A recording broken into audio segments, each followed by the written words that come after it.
আলাইকুম সুপ্রিয় শিক্ষার্থীরা, কি অবস্থা সবার, কেমন আছো? আশা করি তোমরা ভালো আছো।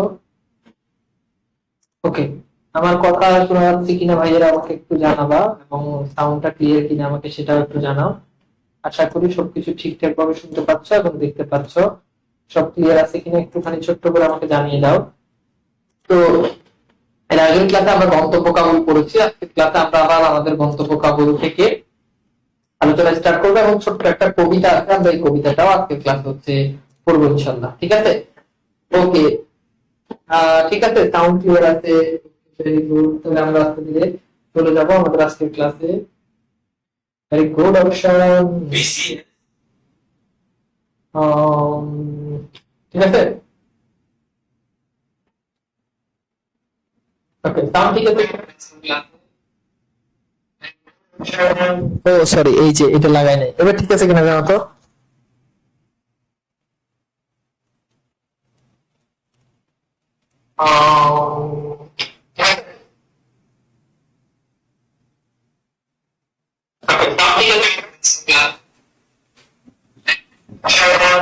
সরি, এই যে এটা লাগাই নাই, এবার ঠিক আছে কিনা জানো তো? দেখছো, বয়স হয়ে গেছে, বুঝাইতেছে। আচ্ছা, তো কি অবস্থা তোমাদের? আশা করি তোমরা সবাই ভালো আছো, সুন্দর সুস্থ আছো। ঠিক আছে, তো আমরা আমাদের আজকের ক্লাস শুরু করে দিব। স্যার কেমন আছেন? ভালো আছি আলহামদুলিল্লাহ, ভালো আছি। এখন তো সাউন্ড ঠিক থাকার কথা, তাই না? এখন তো ঠিক আছে সাউন্ড। তো গত ক্লাসে আমরা যেই পর্যন্ত আলোচনা করেছি, আজকে আমরা তার ঠিক পর থেকে আলোচনা করব। হ্যাঁ, আচ্ছা, জি স্যার, ক্লিয়ার। ওকে, সাউন্ড এখন তো ঠিক আছে, তাই না?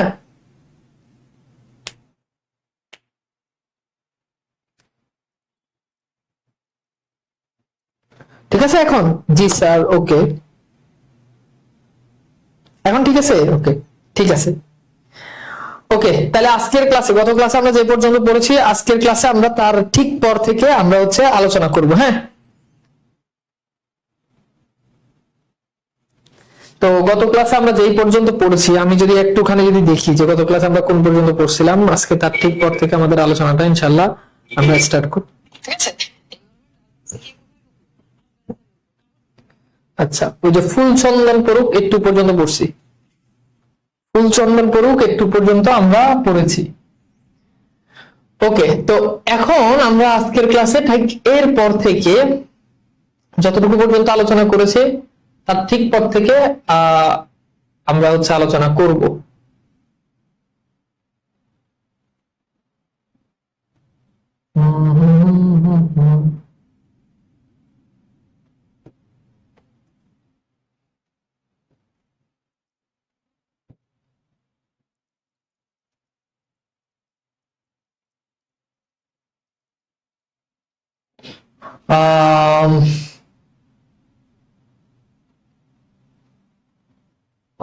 ঠিক আছে, অচেনা দেশগুলো আরম্ভ করে তারপর হচ্ছে চৌকো দুর্গ সমতা আছেন, যদি পারেন তাহলে প্রচার শব্দ জিবরাত কানা রেডিও কর্মচারী প্রচারী অর্ধ কর্ম তোমাদের সংগঠনের শব্দ। আমরা কতটুক পর্যন্ত পড়ছি নিজেই ভুলে গেছি, বুঝছো? খাইবার পাঁচ কিলোমিটার মধ্যে পাকিস্তান আফগানিস্তানে চলাচল, ইটের টুকরা কিছু আপনার মুখে ফুল চন্দন করুন একটু পর্যন্ত পড়ছি, তাই না? আচ্ছা, এতটুকু পর্যন্ত পড়েছি, আমাকে একটু জানাও। এতটুকু পর্যন্ত সম্ভবত পড়েছিলাম গত ক্লাসে আমরা। তো আজকে তার ঠিক পর থেকে আমরা আমাদের আলোচনাটা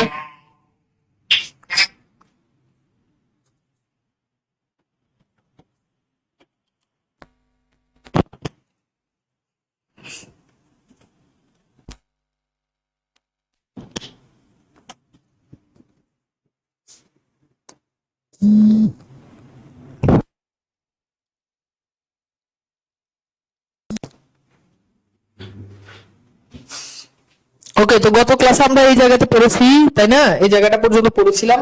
আজকের ক্লাসে আমরা তার ঠিক পর থেকে ইনশাআল্লাহ আমাদের ক্লাস শুরু করব।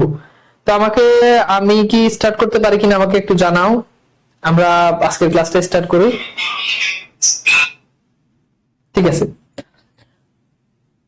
জি স্যার, ওকে, জি স্যার, জি স্যার, এখন ঠিক আছে। ওকে,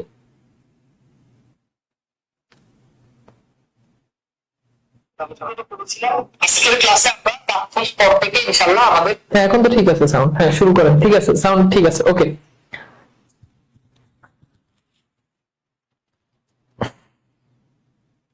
স্যার আপনি কি উলিপুরে আসবেন? জি আসবো। আচ্ছা ওকে, এই সাউন্ড দিয়ে, সেম সাউন্ড দিয়ে মাত্র একটা ক্লাস শেষ করে তোমাদের ক্লাসে ঢুকলাম। এখন তোমরা যদি বলো যে সাউন্ড সমস্যা, তাহলে কেমন হবে? যদি এটা বলো তাহলে কেমনে কি করবো বলো?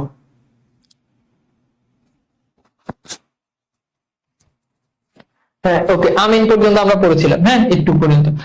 আজকে আমরা এরপর থেকে আমাদের আজকের আলোচনাটা শুরু হবে।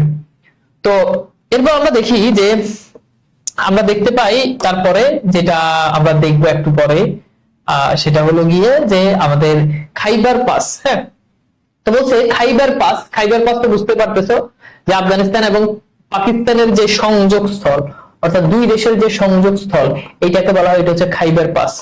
দুই দেশের যে সংযোগ স্থল, হ্যাঁ, সেটাকে বলা হয় কি, সেটা হচ্ছে খাইবার পাস। ওকে, খাইবার পাস, খাইবার পাস তো দুঃখে সুখে পেরুলুম এবং মনে মনে আশা করলুম এইবার গরম কমবে। অর্থাৎ এইবার লেখক মনে মনে চিন্তা করতেছেন যে এইবার যেহেতু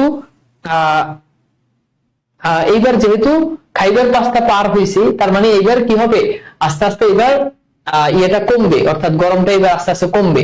এরপর বলছে যে কমলো বটে, কিন্তু কমছে বটে, কিন্তু পাসের ভেতর পিচ ঢালা রাস্তা ছিল, সে সংকীর্ণ হোক আর বিস্তীর্ণ হোক, এখন আর রাস্তা বলে কোনো বালাই নেই। অর্থাৎ আগে অনেক গরম ছিল, খাইবার পাস পার হওয়ার আগে অনেক গরম ছিল, এখন গরম কিছুটা কমছে, কিন্তু এখন আবার রাস্তা নাই, মানে রাস্তার কোনো বালাই নেই, থাকে না একদম ভাঙাচুরা রাস্তা, বুঝছো, একদম ভাঙাচুরা রাস্তা, এইরকম ভাঙাচুরা রাস্তা ছিল, বুঝছো।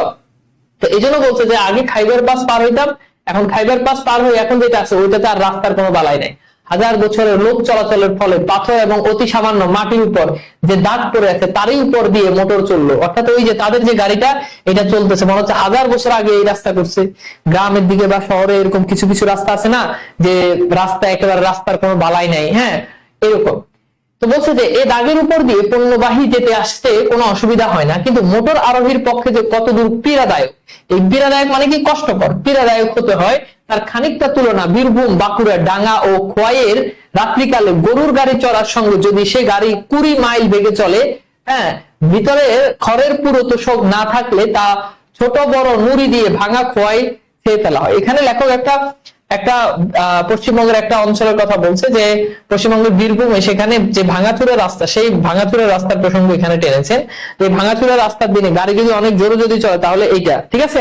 ওকে, এরপর বলছে যে সঙ্গে যদি সে গাড়ি 20 মাইল বেগে চলে, অর্থাৎ ওই গাড়িটা যদি 20 মাইল বেগে চলে, ভেতরে খড়ের পুরো তোষক না থাকে, অর্থাৎ ভেতরে গরুর গাড়ির ভিতরে তোষক থাকে, তো এই তোষকটা যদি না থাকে তাহলে দেখা যায় রাস্তার ঝাঁকানিতে, এই ঝাঁকড়া ঝাঁকড়িতে কি হয়, অবস্থা একেবারে খারাপ হয়ে যায়। তো এখানে সেইটার কথাই বলছে, বুঝতে পারছো, এখানে সেই কথাটাই এখানে বলছে। আচ্ছা, এরপর বলছে যে ল্যান্ডিকোটল, ল্যান্ডিকোটল হচ্ছে পাকিস্তানের উপজাতি শাসিত অঞ্চলের একটা শহর। এই ল্যান্ডিকোটল থেকে দক্কা 10 মাইল, অর্থাৎ ল্যান্ডিকোটল থেকে মোট 10 মাইল। আচ্ছা, যদি সাউন্ডে যদি প্রবলেম হয় তাহলে আমি ক্লাস অফ করে দিই, মানে সাউন্ডে প্রবলেম থাকলে তার ক্লাস নেওয়া যাবে না। এখন দুইটা জিনিস, একটা হচ্ছে আমি সেম সাউন্ড দিয়ে আরেকটা ব্যাচে পড়াইছি, এখন তোমাদের যদি কানে এত সমস্যা লাগে তাহলে আমার ক্লাস অফ করে দিতে হবে। এখন তোমরা এই ডিসিশন নাও যে ক্লাস আমি নিব নাকি অফ করে দিব। অফ করে দিলে সাউন্ড খুবই ক্লিয়ার, মানে এরপরও যদি বলো যে সাউন্ড সমস্যা যদি কেউ কমেন্ট করে তাহলে আমি ক্লাস অফ করে দেবো, পরে নিবো। জি স্যার, এখন ঠিক আছে।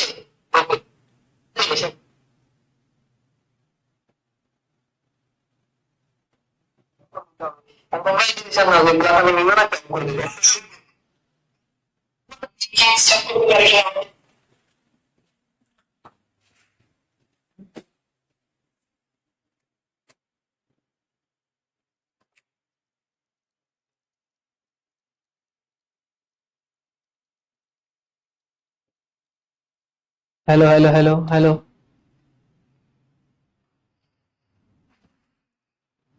মানে এরপর সাউন্ড সমস্যা যদি কেউ কমেন্ট করে তাহলে ক্লাস অফ করতে।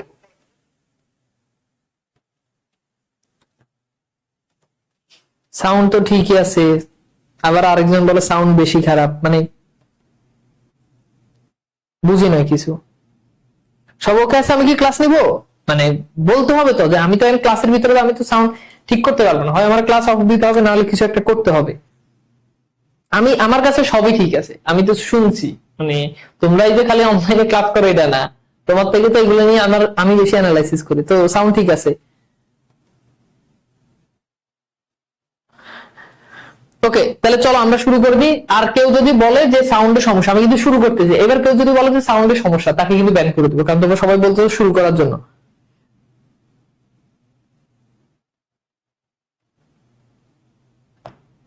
সমস্যার কথা বললেই তো বলে অফ করে দিব। আরে মানে বুঝলাম না ভাই, মাথায় কমন সেন্স নাই? সমস্যা থাকলে তো ক্লাস অফই করতে হবে। এন্ড আমি কি ক্লাসে ঢুকে কি সাউন্ড সমস্যার সমাধান করতে পারবো? এটা তো সম্ভব না। তো ক্লাসটা অফই করতে হবে, এটাই তো সলিউশন। মানে ক্লাসে ঢোকার পর সাউন্ড সমস্যা, নেটের সমস্যা থাকলে আমরা কি করতে হবে? স্বাভাবিক ক্লাসটা অফ করে দিতে হবে। ক্লাসটা অফ করে দিয়ে নেক্সট ক্লাসে আবার সবকিছু ঠিকঠাক করে আসতে হবে, এটুকুই তো। আগে এই যে মাত্র তোমাদের একটা ভার্সিটি ব্যাচে মাত্র পড়াই তোমাদের ক্লাসে ঢুকছি, তাদের কোনো কমপ্লেন নাই, তোমাদের কমপ্লেন, তো কি করবো আমি?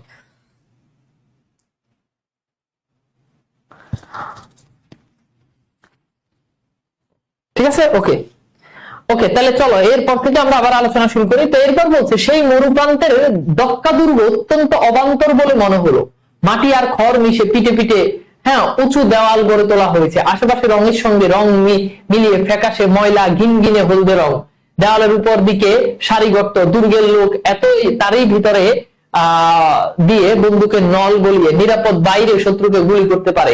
দূর থেকে সেই কালো কালো গর্ত দেখে মনে হচ্ছে যেন অন্ধের উপরে চোখ শূন্য কোটর, অর্থাৎ খুব বড় বড় ওই রাস্তাটার কথা বলতেছে, যে রাস্তাটা খুবই খারাপ এবং এতটাই খারাপ, রাস্তা এতটাই খারাপ যে বিশাল বড় বড় গর্ত দেখা যাচ্ছে। কিন্তু দুর্গের সামনে এসে বাদিকে তাকিয়ে দেখে চোখ জুড়িয়ে গেল।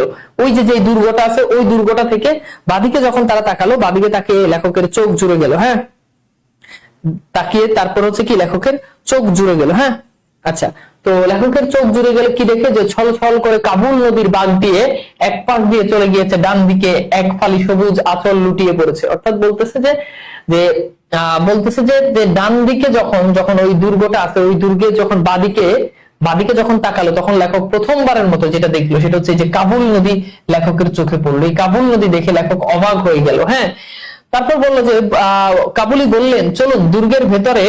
কাবুলি কি বলছে? কাবুলি বলছে চলুন দুর্গের ভেতরে যাই, পাসপোর্ট দেখাতে হবে। অর্থাৎ কাবুলে ঢুকার সময় আগে তাদেরকে পাসপোর্ট দেখাতে হয়।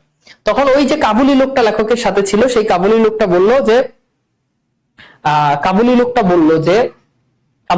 বলল যে পাসপোর্ট দেখাতে হবে, আমরা সরকারি কর্মচারী।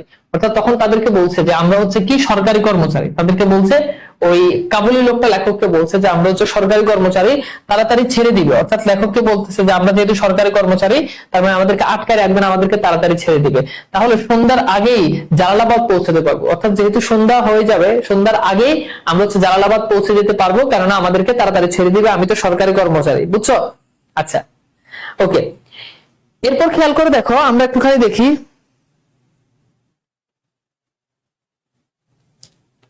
বুঝলাম না, ক্লাস অফ করবেন, সাউন্ড কম। আচ্ছা, তাহলে আমি আজকে অফ করে দিই নাকি? দেখি নেক্সট ক্লাস। আমি বাংলাদেশের সবচেয়ে দামি যে মাইক্রোফোন, সেই মাইক্রোফোনটা ইউজ করি, এটা এই যে ডিজিআই বড়টা। তো মানে জিনিসটা হচ্ছে, এটা হয়তো সেটিং এ কোনো ঝামেলা আছে। সাউন্ড প্রবলেম হওয়ার পরে আমি সবচেয়ে দামি যেটা ওইটা কিনছি। আমার এখানে যে আরো আরো মাইক্রোফোন আছে, যে আরো অনেকগুলো আছে, হয়তো সেটিং এ কোনো ঝামেলা আছে। ঠিক আছে, কারণ এই যে এখন সবাই বলছে সবকিছু ঠিক আছে। সরি, আমি আসলে এভাবে ক্লাস নিতে পারি না। হ্যাঁ, আমি নেক্সট ক্লাসে তোমাদের জন্য আরো আপডেট করে আনবো সবকিছু। এখানে আসলে এভাবে আসলে ক্লাস নেওয়া যায় না। আমি ক্লাস নিতেছি, একজন বললো যে সাউন্ড সমস্যা, এই সমস্যা। আমি দেখতে মানে সাউন্ডে লিটারালি একটু ক্যাচ, কিন্তু এই সাউন্ড দিয়ে ক্লাস করা যায়, বাট তোমরা অনেক তোমাদের জন্য না, আসলে এটা না। ঠিক আছে, তো আমি হচ্ছে শেষ করে দিই। নেক্সট ক্লাসে হচ্ছে আমি দেখি যে এটা কোনো সুরাহা করা যায় কিনা। ঠিক আছে, আমি এভাবে ক্লাস নিতে পারি না, আমার পক্ষে এভাবে ক্লাস নেওয়া সম্ভব না।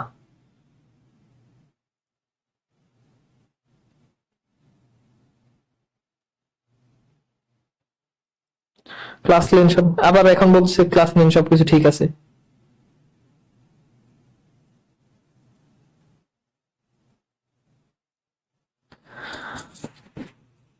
ওকে, ঠিক আছে, তাহলে ক্লাস নিচ্ছি, আর বাহিরের কথা বলবা না।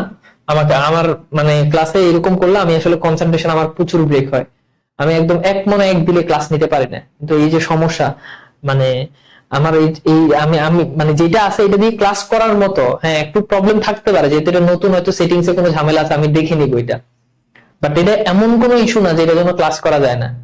কিন্তু মানে ভাবটা যদি এমন থাকে যে ক্লাসে ঢুকে আমার হয়রানি করবা, ক্লাসে ঢুকে আমার মানে ছোট্ট একটা ইস্যু পাইলে এটা বড় করে ফেলবা, তাহলে মানে আর তোমাদেরকে শিখাই কি লাভ? তাহলে তো তোমাদেরকে শিখাই কোনো লাভ নাই। মানে যদি বেয়াদবি করো, যদি বেয়াদবি হও, তাহলে আর এই ক্লাস দিয়ে কি হবে, ভার্সিটিতে চান্স পেয়ে কি হবে? মানে উদ্দেশ্য যদি থাকে বেয়াদবি করবা, উদ্দেশ্য যদি থাকে বেয়াদব হবা, তাহলে তো পড়াশোনা করার দরকার নেই, বাপ মার টাকা নষ্ট করার দরকার নেই। আচ্ছা, এরপর আসলে তো আমরা এখানে যেটা দেখলাম সেটা হচ্ছে যে লেখকের হচ্ছে চোখ জুড়িয়ে গেল যখন হচ্ছে মানে ছলছল করে লেখক হচ্ছে কাবুল নদীর যে বাঁক, সেই বাঁকটা দেখলো, অর্থাৎ কাবুল নদীর বাঁক বলতে নদী এরকম দেখবা বেঁকে যায় অনেক সময়, এই বাঁক দেখার পর তো লেখকের সাথে যে কাবুলের যে লোক ছিল, ওই কাবুলি মানে বাংলাদেশি যারা ওদেরকে বলে বাঙালি, কাবুলের যারা তাদেরকে বলা হয় কাবুলি, বুঝছো? তো এই কাবুলি যারা যে ছিল, সেই কাবুলি সে বললো যে আমি তো সরকারি কর্মকর্তা, তো আমাকে তাড়াতাড়ি ছেড়ে দিবি। এরপর হচ্ছে দুর্গের অফিসার আমাকে বিদেশি দেখে প্রচুর খাতির যত্ন করলেন, অর্থাৎ লেখক তো মানে লেখক তো কাবুলের মানুষ না, এই জন্য লেখক বলল যে লেখককে অনেক খাতির করলো।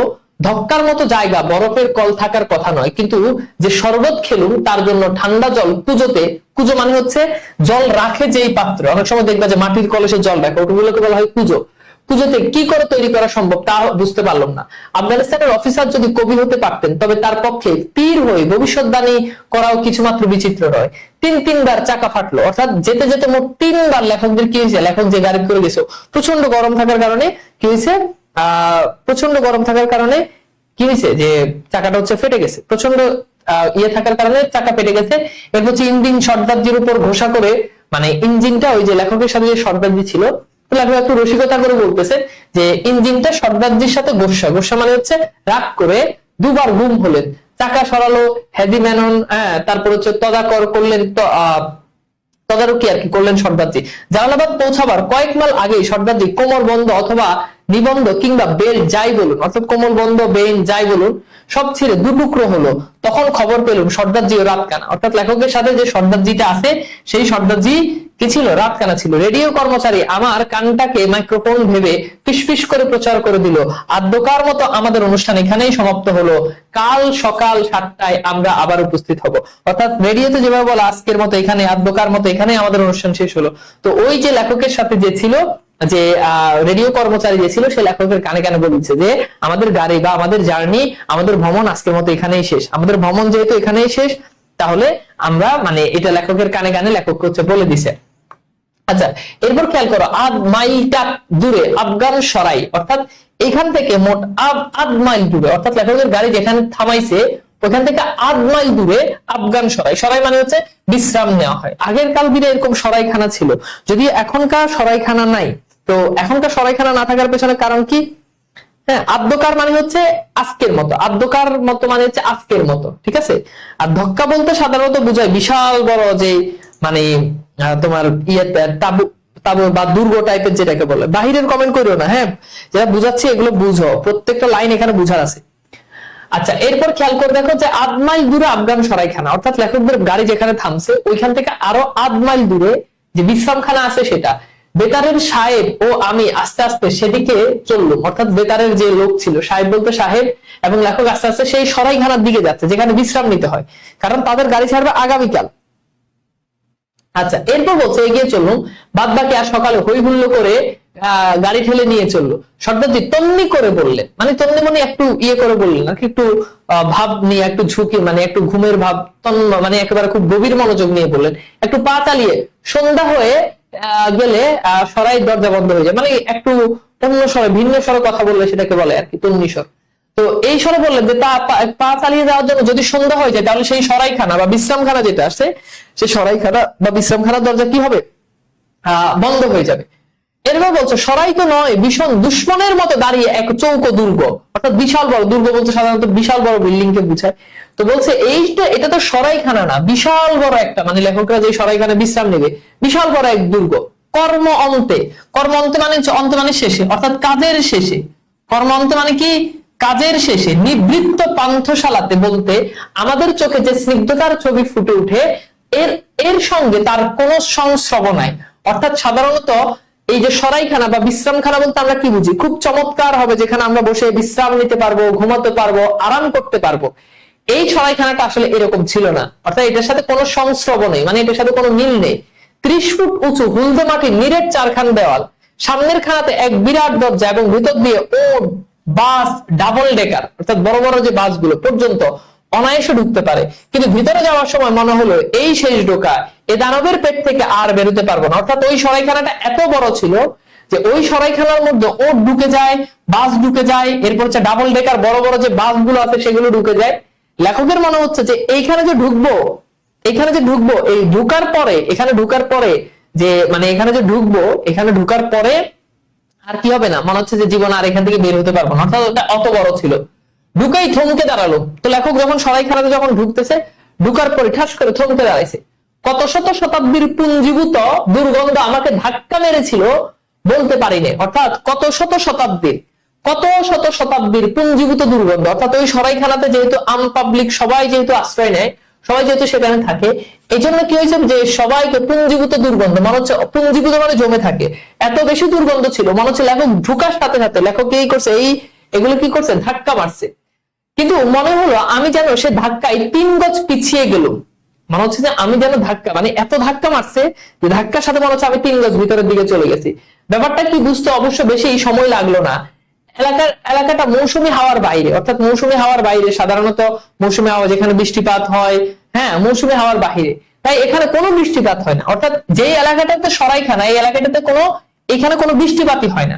যথেষ্ট উঁচু নয় বলে বরফও পড়ে না, অর্থাৎ একদিন যদি উঁচু হইতো তাহলে বরফ পড়তো, আবার বৃষ্টিও হয় না। আশেপাশে নদী বা ঝর্ণা নেই বলে ধোয়া মোছার জন্য জলের বাজে খরচ কোথাও উঠে না। অর্থাৎ ওই যে সরাইখানাটা ওটা যে পরিষ্কার করবে এমন কোনো ব্যবস্থা নাই, আশেপাশে ঝর্ণা নাই, তারপর হচ্ছে বৃষ্টি হয় না, এই জন্য ওই সরাইখানা কর্তৃপক্ষ পরিষ্কার করে না, বাহিরের কমেন্ট করে না। পুঞ্জীভূত মানে হচ্ছে এক করা, একত্রিত করা, বুঝতে পারছো? আচ্ছা ঠিক আছে, ওকে। আজকের ক্লাসের পর মোটামুটি অনেকেই ব্যান খাবে, বুঝছো, মাথায় রেখো। এই যে আমি জাস্ট দেখতেছি যে কি করতেছো তোমরা, পড়াশোনার বাহিরে মানে পড়াশোনার ভিতরে থাকো না, এত বাহিরে চলে যাচ্ছ কেন? ক্লাসের কমেন্ট বক্সটার মনে হয় যে মানে পাবলিক বানাই ফেলা, একজন আরেকজনের রিপ্লাই দিয়ে আরেকজন মানে আসেই মনে হয় যে একজন আরেকজনের কমেন্টে রিপ্লাই দেওয়ার জন্য। এরপর দেখো, অতএব সিকান্দর শাহী বাজিরাজ থেকে আরম্ভ করে, সিকান্দর শাহী বাজিরাজ বলতে এখানে বোঝানো হচ্ছে ঘোড়া, বুঝছো, মানে একদম ঘোড়া থেকে শুরু করে সিকান্দর শাহী বাজিরাজ থেকে আরম্ভ করে, হ্যাঁ পরশুদিনের অন্ত ভেড়ার পালচে যে অবদান রেখে গেছে তার স্থূলভাগ মাঝখানে সাফ করা হয়েছে বটে, কিন্তু সূক্ষ্ম দুর্গন্ধ সর্বত্র এমন স্থিরীভূত হয়ে আছে যে ভয় হয় ধাক্কা দিয়ে না হয় সরলে এগিয়ে যাওয়া অসম্ভব। অর্থাৎ বলতেছেন যে এই যে সরাইখানাতে তো কেউ যদি পশু পাখি মানে গবাদি পশু, তারপর হচ্ছে ঘোড়া, ওট এগুলো নিয়ে যায়, তো ওই ওটগুলো তো সরাইখানাতে থাকে। এখন এই যে ওটগুলো যখন মলমূত্র যখন ত্যাগ করে, এগুলো তার ভালো করে পরিষ্কার করে না, কিছুটা পরিষ্কার করে, কিন্তু ওগুলো তো গন্ধ থেকে যায়, তো ওই জায়গাটা আবার মানুষটা থাকে। তো লেখক মনে হচ্ছে যে যদি জোর করে এইভাবে যদি ভিতরের দিকে না ঢুকি, তাহলে মনে হচ্ছে ধাক্কা মেরে এই দুর্গন্ধ আমাকে বের করে দিবে, মানে সরাইখানার বর্ণনা দিচ্ছে এইভাবে করে। এরপর হচ্ছে সূচিবেদ্য মানে হচ্ছে সুই পরিমাণ। একটা সুইকে যদি কোথাও যদি ঢুকাও, তাহলে এই যে যেই ফাঁকা জায়গাটা হবে এটা কি তুমি দেখতে পারো না, এটাকে বলছে সূচিবেদ্য অন্ধকার দেখেছি, এই প্রথম সূচিবদ্ধ দুর্গন্ধ দেখলো। অর্থাৎ সূচিবেদ্য অন্ধকার দেখছি, যে চুল পরিমাণ আলো নাই এমন অন্ধকার দেখছি, এই প্রথম সূচিবেদ্য দুর্গন্ধ দেখলাম, যেখানে চুল পরিমাণ কোনো গন্ধ ছাড়া আর কোনো কিচ্ছু নাই। বুঝতে পারছো? আমি কি বুঝাইতে পারছি? এত পর্যন্ত কি ক্লিয়ার? আচ্ছা, এরপর খেয়াল করো, ভোরবেলা ঘুম ভাঙলো আজান শুনে। অর্থাৎ লেখক এবার ওইখানে কোন রকম থাকলে ওই সরাইখানাতে, এবার লেখকের আজান হলো, লেখক ঘুম ভাঙলো, আজান পড়ালেন এক বুখারা। এই বুখারাকে খেয়াল করে দেখো, বুখারা হচ্ছে উজবেকিস্তানের 5ম বৃহৎ শহর, অর্থাৎ উজবেকিস্তানের একটা শহর, সেখানে এক লোক, তাকে লেখক বললো বুখারা। এই বুখারা শহরের এক লোক, সে নামাজ পড়াইছে, হ্যাঁ, এক তুস্তিন সদাগর উৎকৃষ্ট আরবি উচ্চারণ শুনে বিস্ময় মানলুম যে তুর্কিস্তান এত ভালো উচ্চারণ টিকে রইল কি করে। অর্থাৎ ওই লোক এত সুন্দর করে তেলাওয়াত করছে কোরআন। স্তরীভূত মানে হচ্ছে স্তরে স্তরে, মানে স্তরে স্তরে ইয়ে হওয়া, বুঝছো? স্তরীভূত মানে হচ্ছে কি স্তরে স্তরে রাখা। হ্যাঁ,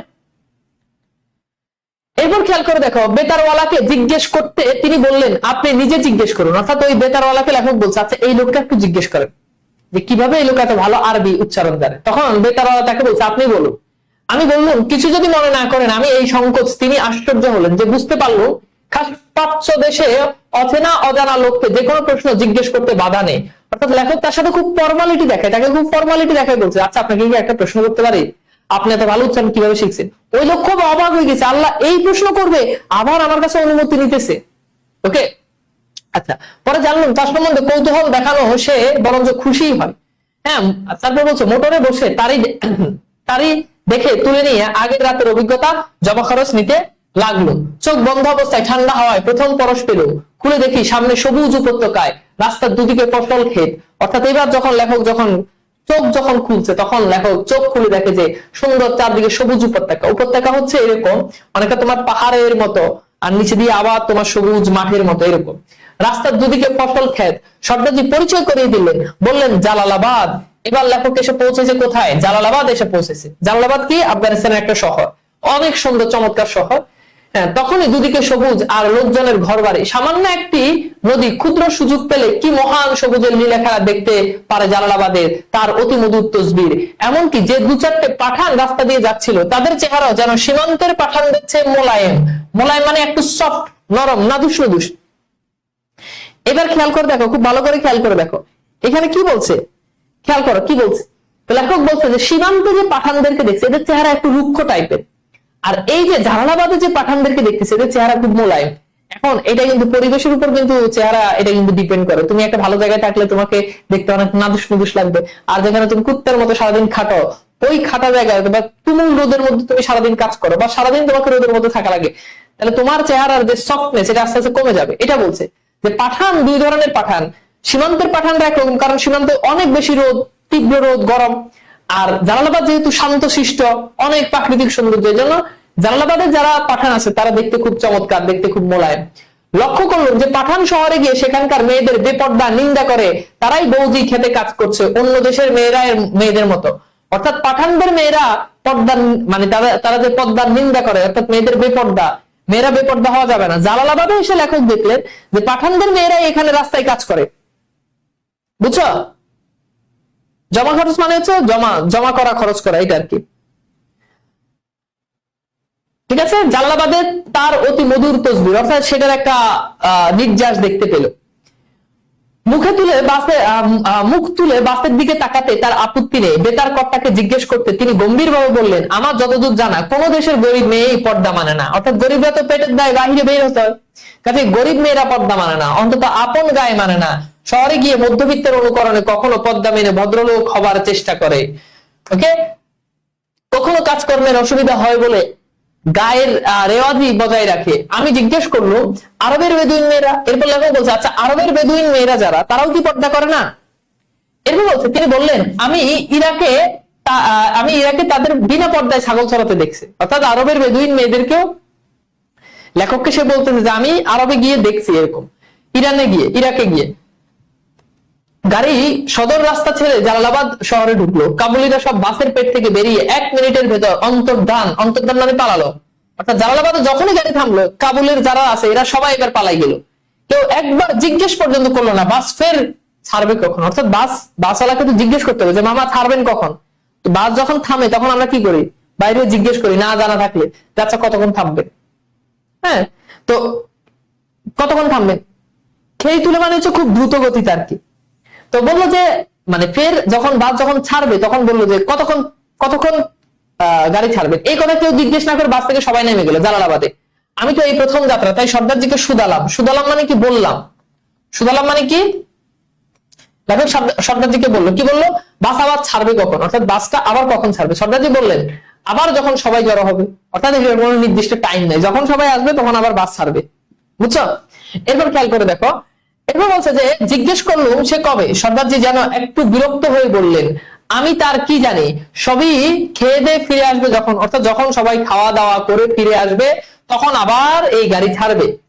বেতারকর্তা বললেন ঠাই দাঁড়িয়ে করছেন কি? ঠাই মানে হচ্ছে একেবারে স্থির হয়ে, অর্থাৎ আপনি একেবারে স্থির হয়ে দাঁড়িয়ে কি করছেন? আসুন আমার সঙ্গে, আমি সুদালাম মানে কি বললাম। হ্যাঁ, তারপর কি বললো যে আর সব গেল কোথায়, ফিরবেই বা কখন। অর্থাৎ লেখক তাদেরকে নিয়ে চিন্তিত যে বাসে করে এত মানুষ আসলাম, এই মানুষগুলো কই করলো। বেদুইন হচ্ছে আরবের যাযাবর জাতি, শব্দ অর্থগুলো জানাটা খুব ইম্পর্টেন্ট, এটা জানার কথা। বেদুইন হচ্ছে আরবের এক জাতি। তো বলছে বাকি লেখক ওই ওই লোককে বলতেছে যে বেতার কর্তাকে বলছে যে আপনি বলেন তারা কখন যাবে, তো ফিরবেই বা কখন। তিনি বললেন ওদের জন্য আপনি এত উদ্বিগ্ন কেন, অর্থাৎ আপনি ওদের জন্য এত চিন্তা করতেছেন কেন।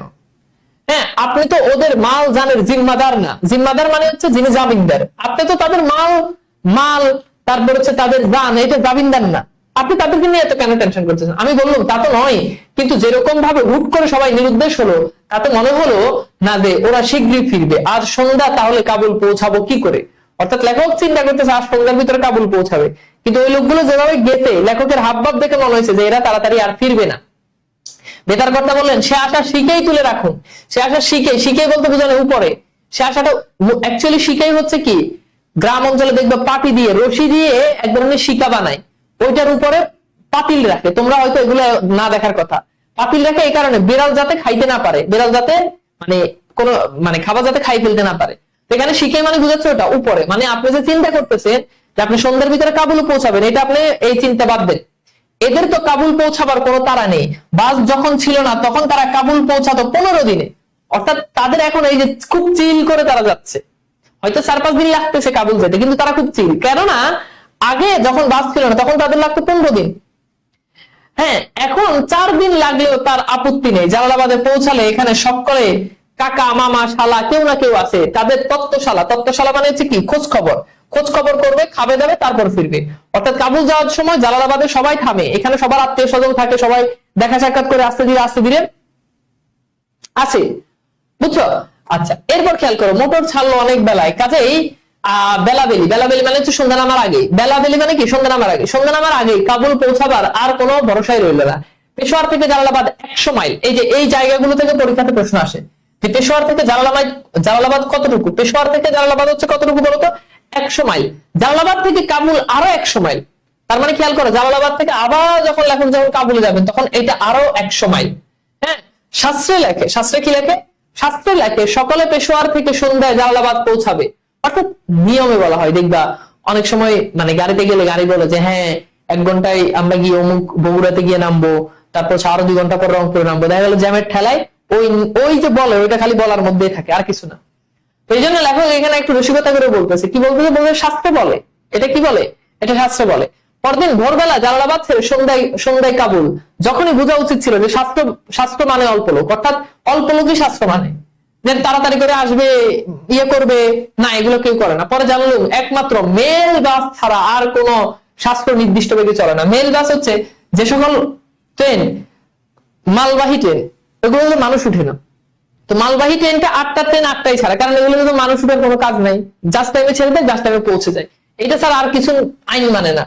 সন্ধ্যা কাটলো নলার পারে, নার্গিস বনের এক পাশে, চিনার মর্মের মাঝখানে, সূর্যাস্তের শেষ আবাটুকু চিনার পল্লব একটা স্থান, সেখান থেকে মুছে যাওয়ার পর ডাক বাংলোর খানসামা আহার নিয়ে গেল, খেয়ে সেখানেই চারপাই আনিয়ে শুয়ে পড়লাম। শেষ রাতে ঘুম ভাঙলো অপূর্ব মধুর। এবার যখন রাত একদম শেষ রাত, ফজর হবে এমন, তখন লেখকের কানে আসলো অপূর্ব মধুর মাঝখানে হঠাৎ শুনি নিতান্ত কানের পাশে জলের কুলকুল শব্দ, অর্থাৎ পানি পড়ার, ঝর্ণা থেকে পানি পড়ার যে শব্দ, এমন শব্দ শুনতেছে। আর আমার সর্বদেহ জড়িয়ে নাক মুখ চাপিয়ে কোন অজানা সৌরভ সুন্দরীর মধুর নিঃশ্বাস, অর্থাৎ পুরো গাড়ির ভিতরে তখন কি হয়ে গেছে, একটা সুগন্ধি চলে আসছে, মনে হচ্ছে যে কোন সুন্দরী নারী নিঃশ্বাস নিচ্ছে। শেষ রাতে নৌকা যখন ঢিল ছেড়ে নদীতে নামে, তখন যেমন নদীর কুলকুল শব্দে ঘুম ভেঙে যায়। জানালার পাশে শিউলি গাছ থাকলে শরতের অতি ভোরে যেরকম তন্দ্রা টুটে যায়, টুট মানে হচ্ছে ভাঙা, ওই যে গান আছে না, টুটা হুয়া, গান আছে না এমন আর। তো টুট মানে হচ্ছে ভাঙা। তো যেরকম শরতের অতি ভোরে যেমন ঘুম ভেঙে যায়, এখানে তাই হলো। কিন্তু দুয়ে মিলে গিয়ে এই সঙ্গীতে বহুবার শুনেছি, কিন্তু তার সঙ্গে এহেন সৌরভ ভাগ, অর্থাৎ ভালোবাসার গন্ধ জীবনে কখনো পাই নাই। সেই আধা আলো অন্ধকারের চেয়ে দেখি দিনের বেলায় শুকনো নালা জলে ভরে গিয়ে দুকুল ছাপিয়ে নার্গিসের পা দিয়ে ছুটে চলছে। ঝলমল নালার উজানের দিনের বেলায় বাদ দিয়ে জল বন্ধ করা হয়েছে। ভোরে আজানের সময় নিমলার বাগানের পালা বাঁধ খুলে বাঁধ খুলে দিতে নালা চাপিয়ে জল ছুটছে, তারই পাশে নার্গিস নয়ন মেলে তাকিয়ে আছে, এ গান সৌরভে মিশে গেছে, আর যে চিনারে পদপ্রান্ত উভয় সঙ্গীতে সৌরভ উৎসব বিষয়, হ্যাঁ উৎস বিষয়, এখানে একটু ভুল আছে, হয়ে উঠেছে, সে তার মাথা তুলে দাঁড়িয়ে আছে প্রভাত সূর্যের প্রথম রশ্মি নবীন অভিষেকের জন্য। এখানে মূলত বলতেছে অর্থাৎ তিনি যে কাবুলের যে সৌন্দর্য, কাবুলের সেই সৌন্দর্য লেখককে অভিপ্রায় মানে একেবারে মানে চমৎকার করে লেখক সেটা তুলে ধরলেন। এদিন আজি কোন ঘরে গো খুলে দিল দ্বার মানে দরজা, আজি প্রাতে সূর্য উঠা, ভোরে নামাজ শেষ হইতে শব্দাব্দী ভেপু বাজাতে আরম্ভ করলেন, মানে সবাই তুলে দিতেছে আর কি। হ্যাঁ, ভাবগত দেখে মনে হলো তিনি মনস্থির করে ফেলেছেন আজ সন্ধ্যা যে করেই হোক কাবুলে পৌঁছাবেন, অর্থাৎ যে করেই হোক তিনি আজ সন্ধ্যা কি করবেন, কাবুলে পৌঁছাবেন। তো এই হচ্ছে আমাদের মোটামুটি গন্তব্য কাবুল। এটা চল আমরা একটু কোশ্চেন সলভ করি। হ্যাঁ, 9 শিখে দিয়ে লেখক কোথা থেকে শার্ট কিনেছিলেন বলতো?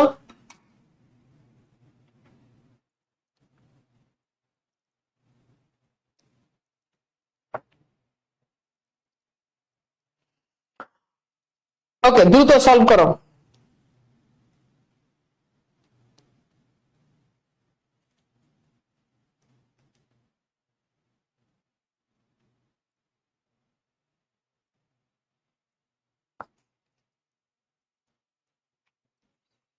ওকে, ভেরি গুড। তাহলে এটা কি হবে? উত্তর হচ্ছে চাঁদনি থেকে, তাই না? আমরা অনেকগুলো কোশ্চেন সলভ করব, দেখি আমরা আসলে কতটুকু পড়ছি সেটা মনে আছে কিনা। ইউরোপিয়ান থার্ড নামক একটি প্রয়োজনীয় সর্বত্র আনাগোনা করতো, কোথায় কোথায় করতো বলতো? এবারে একটা মন থেকে বলো তো, তোমরা আমার ক্লাসের শুরুতে আমি ডিস্টার্ব করছো কেন? আসলে কি সাউন্ডের প্রবলেম? সাউন্ডের প্রবলেম থাকলে এখন সাউন্ডের প্রবলেম নাই? হ্যাঁ, আমি তো প্রথমে শুনলাম যে সাউন্ড ঠিক আছে, তোমরা মানে ডিস্টার্ব করছো কেন আজকে? ইচ্ছাকৃত ভাবে করছো নাকি সত্য করে বলো? আমি তো প্রথমে শুনলাম যে সাউন্ড ঠিক আছে। আচ্ছা, তাহলে এটার উত্তর কি হবে বলতো? ইউরোপিয়ান থার্ড কোথায়? ভারতে। এটার উত্তর কি হবে? ভারতে। বাংলাদেশের প্রসঙ্গ ওখানে নাই কোথাও। এটা ইউরোপিয়ানদের জন্য। কে বলেছিলেন এটা? লেখক কে বলেছিলেন বলতো? এটা ইউরোপিয়ানদের জন্য।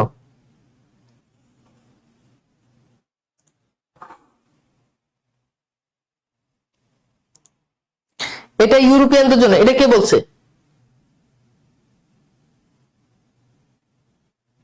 তাহলে উত্তর কি? উত্তর হচ্ছে এই যে এক ফিরিঙ্গি লেখককে বলছে। হ্যাঁ, আচ্ছা, এরপর দেখো আমরা দেখি ফাঁকা গাড়িকে কে কাজে লাগাতে চাইছে। তাই উত্তর হচ্ছে লেখক বলছে যে তোমাতে আমাতে মিলে কাজে লাগাই। আচ্ছা, এরপর দেখো বাংলা শব্দের অন্তদেশে, অন্তদেশ মানে শেষে, অনুসার যোগ করলে কি হয়? বাংলা শব্দের অন্তদেশে। আচ্ছা, প্রথমে প্রবলেম ছিল না? তাহলে বাংলা শব্দের অন্তদেশে কি হয়? অনুসার যুক্ত করলে হয় সংস্কৃতের মতো। ইংরেজি শব্দ কোথায় জোর দিয়ে কথা বললে সাহেবী ইংরেজি হয়? উত্তর হচ্ছে প্রাগদেশে। প্রাগদেশ মানে কি? শুরুতে। প্রাগদেশ মানে কি? শুরুতে। ওকে, এরপর খেয়াল করে দেখো ফিরিঙ্গি কোথাকার নেটিভ বলতো? এগুলো আমরা একদম ভালো করে পড়ছি, খুব ভালো করে পড়ছি। ওকে, বলো ফিরিঙ্গি কোথাকার নেটিভ? ফিরিঙ্গি কোথাকার? ফিরিঙ্গি তালতলার নেটিভ আমরা পড়ছিলাম, তাই না? আচ্ছা, এরপর দেখো কার ভ্রমণের উৎসাহ ক্রমে চুপসে গেছে? উত্তর হচ্ছে কি? আর বলো, কার ভ্রমণের আগ্রহ ক্রমেই চুপসে? উত্তর হচ্ছে লেখকের। লেখকের ভ্রমণের আগ্রহ ক্রমেই চুপসে গেছে, অর্থাৎ লেখক ভ্রমণ করতে চাইছে কিন্তু ওই যে বাড়ির প্রতি মানে দূরে যাচ্ছে, এটার জন্য। লেখক কি করতে ব্যস্ত ছিলেন? পাসপোর্টের জামা কাপড় জোগাড় করতে, জুতো পলিশ করতে, খাওয়া দাওয়া করতে, গাড়ি ও ডেকে আনতে। তো লেখক মূলত প্রথমে ব্যস্ত ছিলেন পাসপোর্ট জামা কাপড় জোগাড় করতে। পাসপোর্ট গোছাইছে এবং জামা কাপড় জোগাড় করতে প্রথম দিকে বলছে যে প্রথম কয়েকদিন অনেক ব্যস্ত ছিলাম। লেখকের সাথে কার আলাপচারিতা হলো? কাবুলির, পাঠানের, সাহেবের, ড্রাইভারের। তো আলাপচারিতা আরম্ভ হলো, কাবুলির হয় না, পাঠানের হয় না, সাহেবের হয় না। তো প্রথম দিকে আসলে লেখকের সাথে কার হয়েছে বলো? কাবুলির তো অনেক পরে হয়েছে, তাই না? কাবুলির সাথে কি হয়েছে? অনেক পরে হয়েছে। এবার বলো পাঠানের সাথে হয়েছে আলাপচারিতা শুরু হয়েছে কার সাথে? পাঠানের সাথে, তাই না? নাকি সাহেবের সাথে? অ্যাকচুয়ালি কোশ্চেনটাই একটু ঝামেলা আছে আর কি, মানে লেখকের সাথে অনেকের সাথে আলাপচারিতা শুরু হয়েছে। আচ্ছা, এরপর দেখো কে উৎকৃষ্ট ডিনার তৈরি করেছে? উত্তর হচ্ছে পিয়াসে। পিয়াসে মানে কি? প্রেমিকা। লেখকের ওই লোকের পিয়াসে। জাকারিয়া এস্টেট থেকে লেখক কি নিয়েছিলেন? জাকারিয়া স্ট্রিট থেকে লেখক নিয়েছিলেন খাবার। আচ্ছা, সাহেব খায় আর কি করে? আনমনে বাইরের দিকে তাকায়। ওই যে যখন তোমাদের মনে আছে সাহেবের বউ যখন নিজে রান্না করছে এটা বলে যখন চালাই দিছে, তখন সাহেব কি করে? আনমনে বাইরের দিকে তাকায়। তখন সাহেব বাইরের দিকে তাকায়, লজ্জায় বাইরের দিকে তাকায়। আচ্ছা, 6 ফুট লম্বা কে? 6 ফুট লম্বা কাবুলি, পাঠান, বাঙালি, ইউরোপিয়ান। তাহলে উত্তর হচ্ছে পাঠানরা। আচ্ছা, এরপর খেয়াল করে দেখো, জলান্ধরে সিলওয়ার বানাতে কত গজ লাগে?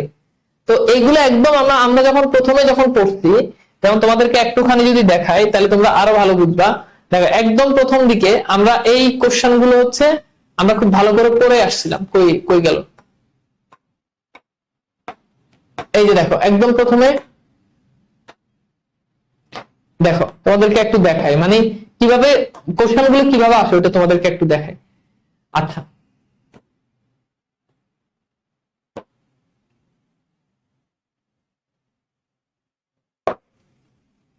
এই যে দেখো দেখো, এই যে দিল্লিতে 3.5, দেখছো? এই যে দিল্লিতে 3.5 আর জলান্ধারে হচ্ছে কি 4.5। জলান্ধারে কত? 4.5। আর লাহোরে হচ্ছে 5, তারপর হচ্ছে লালমুসাই 6.5। তার মানে বুঝতে পারতেছো উত্তরটা কি হবে? জলান্ধারে কত হবে? 4.5 হবে। এরকম পরীক্ষাতে কিন্তু কোশ্চেন আসে। অর্থাৎ তুমি যদি একদম ডিটেলস যদি না পড়ো তাহলে কিন্তু ধরা খাবা, বুঝছো? ডিটেলস না পড়লে কি হবে? ধরা খেয়ে যাবা কনফার্ম। আচ্ছা, তাহলে এগুলো আমরা বললাম। এরপর খেয়াল করে দেখো, 300 দিনার সাহেব খায় আর কি করে? জলান্ধারে কত? 4.5, তাই না? তার 4.5 গজ। উত্তর হচ্ছে কি? এই যে ডি। ওকে, এরপর খেয়াল করে দেখো, বুড়ো বয়সে কে মাঝে মধ্যে বায়োস্কোপ দেখে? সর্দারজি, লেখক, বেতার কর্মী, কাবুলি। কে দেখে বলতো? আমরা পড়ছি যে সর্দারজি বলছে যে আমার নাতিগতির মতি মতলব বোঝার জন্য আমি কি করি? এখনো বায়োস্কোপ দেখি। কত বছর পুরনো গল্পে এক মেম সাহেব? 200 বছর, 300 বছর, 400 বছর, এগুলো সব পড়লে পারবা। হ্যাঁ, দিনের বেলা পেশোয়ার কাদের দখলে? দুইটা, একটা হচ্ছে ইংরেজদের দখলে থাকে, আরেকটা হচ্ছে কাদের দখলে থাকে? হ্যাঁ, আরেকটা হচ্ছে তোমার ইয়েদের দখলে থাকে, ফিরিঙ্গিদের দখলে, ইংরেজদের দখলে, এই ভারতীয়দের দখলে। এটা একটু ঝামেলা আছে এই কোশ্চেনটাতে। আচ্ছা, রাতে পেশোয়ার কাদের? তো এগুলো সবই দেখবা পারবা। কে উত্তম উর্দু বলেন? শেখ সর্দারজি, শেখ আহমেদ আলী। শেখ আহমেদ আলী উত্তম উর্দু বলেন। তারপর হচ্ছে পাঠানদের অভ্যর্থনা কেমন? এটা বলে, এটা তোমাদেরকে পড়াইছি, এই কোশ্চেনটা আসতে পারে। পাঠানদের অভ্যর্থনা সম্পর্কে মানে রিসিভ করা সম্পর্কে, অতিথি পরায়ণতা সম্পর্কে লেখক কি বলছে?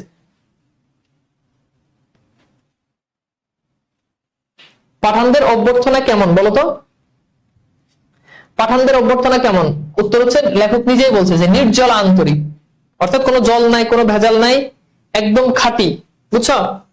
আচ্ছা, এরপর বলছে গন্তব্য কাবুল শিরোনামে আর যা হতে পারতো? আফগানিস্তানের যাত্রা, কাবুল যাত্রা, কাবুলের পথে।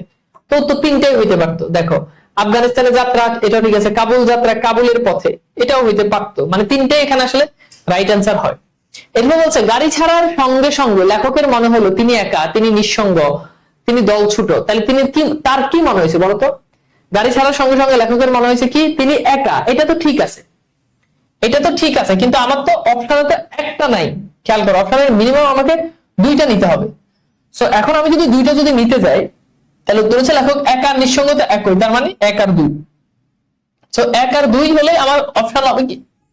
সঠিক উত্তর হচ্ছে ক। 1 আর 2 যখন হবে তখন সঠিক উত্তর কি হবে? ক হবে। Very good. আমি কি বুঝাতে পারছি? ওকে, তাহলে এইটা কি আমাদের কি ক্লিয়ার? আমাকে একটুখানি বলো তো, একটু পর্যন্ত কি আমাদের ক্লিয়ার? পারবো আমরা? কঠিন নাকি? পারবা কিনা বলো তো? জিনিসটা অনেক সহজ, একটু সহজ মনে করলেই সহজ, আর কঠিন মনে করলে কিন্তু আসলেই কঠিন। আমরা সহজ মনে করেই পড়বো। আমরা যত সহজ মনে করবো পড়া আমাদের কাছে ততই সহজ হবে। আমরা এখন পড়বো পদ্মা কবিতা, খুব ছোট্ট একটা কবিতা, বেশি সময় লাগবে না। তোমাদের পাঠ্য বইতে একদম সবচেয়ে ছোট কবিতা এটা। তো